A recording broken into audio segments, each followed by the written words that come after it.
Welcome back to the Woven Well podcast. I read a story in the last few weeks that I just thought maybe I would reply to. It's not because this particular article is wildly different than all the others. I actually think it's a pretty good representation of articles that I've been seeing a lot of over the last few years. And people will send them to me every once in a while. If you ever see an interesting story that you think I might like, certainly send it my way. But I just decided to reply to this one, respond to this one. Again, not because it's super special, but because I think the topic is really important. So, recently on NPR, there was a short story kind of questioning this increasingly common claim that birth control is dangerous.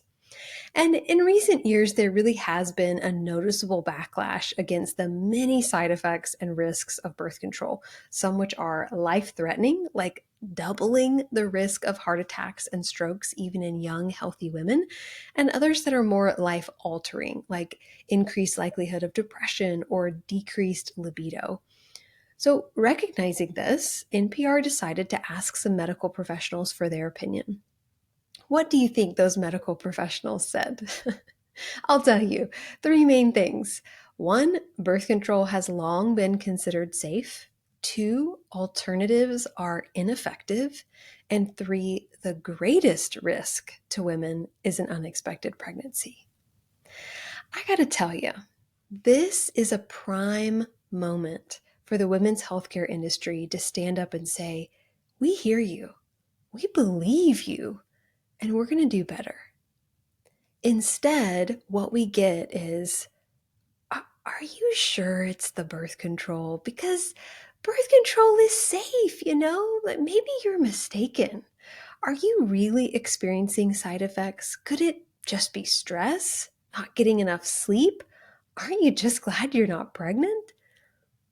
There is an enormous amount of researched and peer-reviewed data detailing the noted side effects of hormonal contraception. You don't have to look far to find that. I encourage you to look online for it and just type in your question and follow it with research. Or look up By Its Fruit. This is by Dr. Naomi Whitaker, and she has so many researched articles indexed there for you. The Restorative Reproductive Academy that she has. There's so much data available out there for you. You can find it.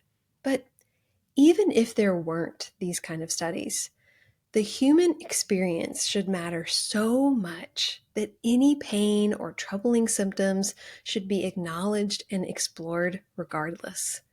The response to the claim of birth control side effects should not be, you're mistaken, but let's explore this. Period. There's really other no response, in my opinion. Now, they then provided information about these natural approaches. So, for those who cry misinformation about birth control, the data that they provided about natural alternatives was woefully deficient. Okay.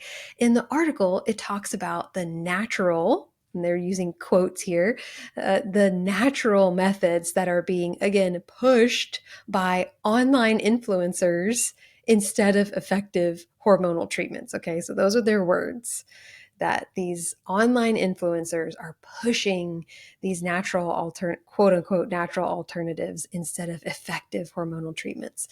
They say that it can be done using an app or by taking your temperature daily. And anyone who listens here, we've been putting out episodes for 3 years now, knows neither one of those things are universally true for fertility awareness methods. On our podcast, we educate our listeners about effective methods of fertility awareness and natural family planning all the time. Can you use temperature? Absolutely. But it's only one of several reproductive biomarkers that can be confidently used to avoid or conceive a pregnancy.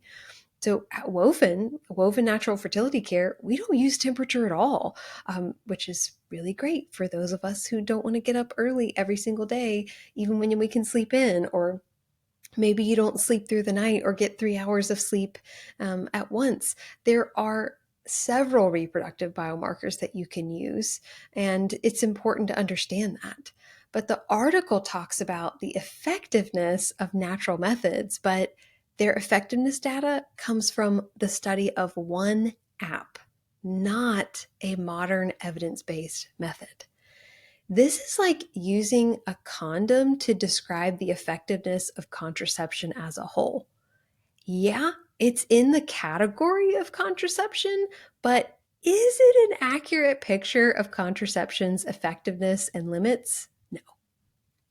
Still, their study shows that even this app can be 91 to 92% effective at avoiding pregnancy, which I'll be honest, I was really impressed by that.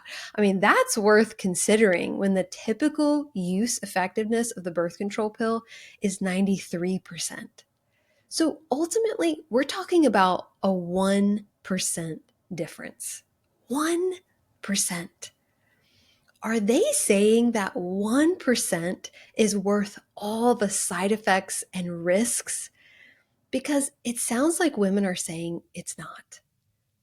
Maybe women are saying repeatedly and with passion that their hormonal health, libido, mental health, cardiovascular health, and longevity and more are more important than a 1% increase in the possibility that they'd conceive an unexpected pregnancy. The article states that the claims about birth control being dangerous are coming from TikTok influencers of poor quality. Can I ask, how is the quality of a woman's experience to be measured? Is it by the platform on which she shares it? Is it the professionalism of her backdrop and camera? Is it the number of research studies that she quotes? What does she have to prove? Yeah, we don't deny it. The complaints are coming from average women who are experiencing side effects on birth control. But this article suggests that we ought to go to the medical professionals for their opinions instead. My question is, who can tell us more about their experience on birth control? The women taking it or the doctor prescribing it? When will we believe women? When will we value their experience? They want to know why these complaints about birth control side effects just keep coming, because women just keep experiencing them. We're repeatedly assured that that couldn't be the case. And instead of nodding our heads and feeling silly for having asked in the first place, we are using our collective voice in the only way we know how, on social media and in bathrooms and coffee shops and church lobbies. We are passing along to others what we found to work for us. Why are natural approaches taking off? Why are so many women turning to natural family planning options? Well, for one thing, they're effective. We're not living in the 19th century, and neither are our fertility awareness methods. We know more about the female body today than ever before, and that knowledge is accessible to and practical for women. For another, these natural methods do not demonize our female bodies, but teach us the care, nurture, and respect of them. I've got to tell you how this article ended because it is still sticking with me a couple weeks later. It was with a quote by a doctor reminding women that their greatest risk of all would be an unplanned pregnancy. A response to that is an episode for another day, but what I will say is that many women are tired of being told that their birth control can't be dangerous, but their own bodies can. This is why women across the political and religious spectrum are picking up the use of modern, evidence-based fertility awareness methods. These methods acknowledge the female design, not as a disease to be treated or a risk to be mitigated, but as a design that contributes to our health and is simply an expected part of being female. We are not less than because we are female, and we do not have to become more male in order to be equal. Fertility awareness methods validate our concerns for our health and our need for knowledge about our periods, hormones, and fertility. Fertility awareness methods say to women, your body is cool and you're capable of understanding it, which I affirm. Fertility awareness methods celebrate our potential to bear children and our ability to participate in that choice. Yes, there are risks to pregnancy, yet women make that choice every day. Women using fertility awareness methods make that choice every day. We're not victims. We can be informed participants. Why is this not okay? Why are women belittled and made to feel like extremists for making this informed choice? Yeah, women are talking. And this fertility education is healthier and more empowering, and it's spreading like wildfire among women. Modern evidence based fertility awareness methods are being used by green environmentalists, conservative homemakers, diehard feminists, Christian moderates, and everyone in between. And those are from my clients, okay?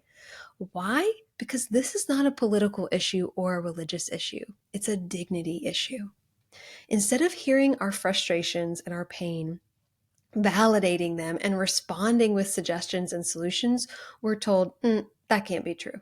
This is the best option for you, and really, you should be grateful. We disagree.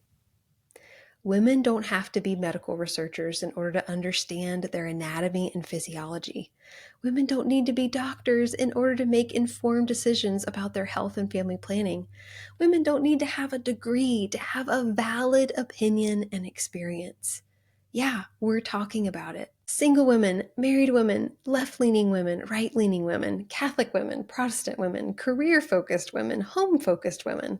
We're talking about it on Substack, in living rooms, on podcasts, in group chats, and yes, even on TikTok. We're talking. The question is, will they listen? These are the kind of conversations that we want to have with women, no matter what kind of woman. And if you want to join us, listen each week and take a minute to leave a review so that other women are more likely to see our episodes and hear our information. Share this episode or another favorite with a friend.